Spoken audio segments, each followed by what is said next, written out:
Hands-on demonstration on data processing and data management. Freeze rows or columns. So next is, ito naman, mag-freeze na tayo ng ating panes. So how to do this? Punta tayo dito sa ating C4. Cell C4. Okay po, you have to take note na kung ano yung cell sa taas niya or nasa left, pwedeng ma-freeze yun. So kung halimbawa, sinelect ko si D4, pwedeng ma-lock itong C4 and yung buong row ng 3, yung third row. Again, pakita natin. So, halimbawa, C muna sa C4. So, click C4. Then, we go to View tab. Click natin yung View tab. Katabi po siya ng Review. Ayan. Yung sa ibang Excel po kasi walang developer. So, ito yung last. Ayan. So, once we click View, makikita natin sa window group sa gitna, may freeze panes. Highlight ko yan, freeze panes. Ayan. Dapat makita nyo po yung freeze panes dyan. Then once we click freeze panes, ayan. So may tatlong options. Yung normal, yung freeze panes. Then next is freeze top row and freeze first column. So kung halimbawa gusto ko i-freeze yung top row, ayan, click ko lang yung top row. Ayan. So ang ibig sabihin yan, kapag mag-scroll down ako, scroll down. Ayan, nakalock lang yung top cell kasi yung top cell yung naka A1. Kaso hindi malalak itong row 3. Okay? Ayaw natin nun.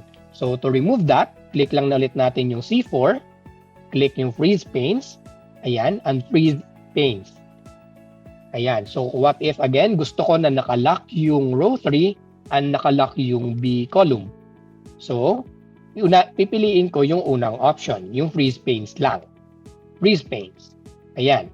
So kapag nag-right side ako, nakapa din itong column B. And then pag mag-down ako, nakalock naman yung row 3. Okay po, be careful with this one.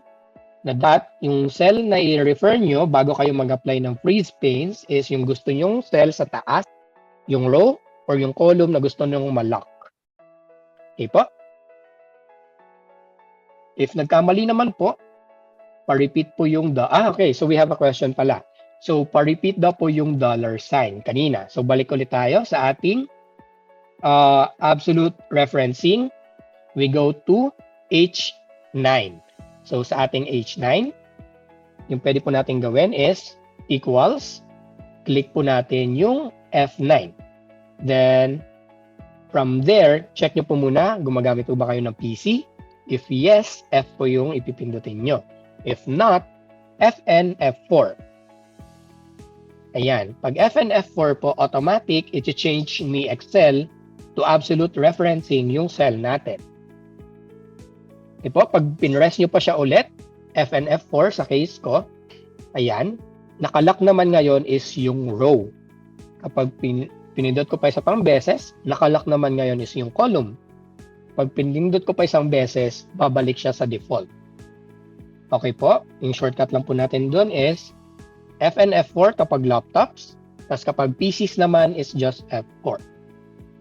Okay, once we press enter, okay lang din po yan. Fn F4, balik ka sa dati. Yan, absolute referencing.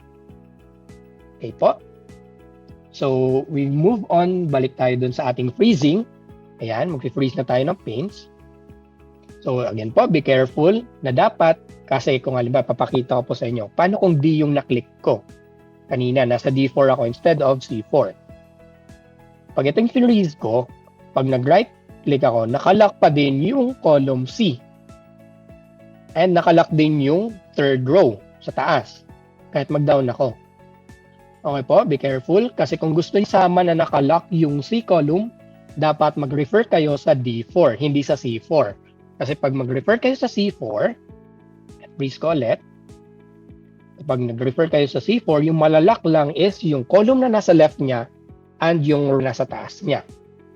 So again po, sa freezing ng panes, be careful kung anong cell yung i-refer natin. Isang cell lang po yung pwedeng i-select dito, freeze or unfreeze. Kapag nagkamali po tayo ng freezing, ayan, yung pwede lang pong gawin is select to. Instead ng freezing nakalagay dito, it's unfreeze.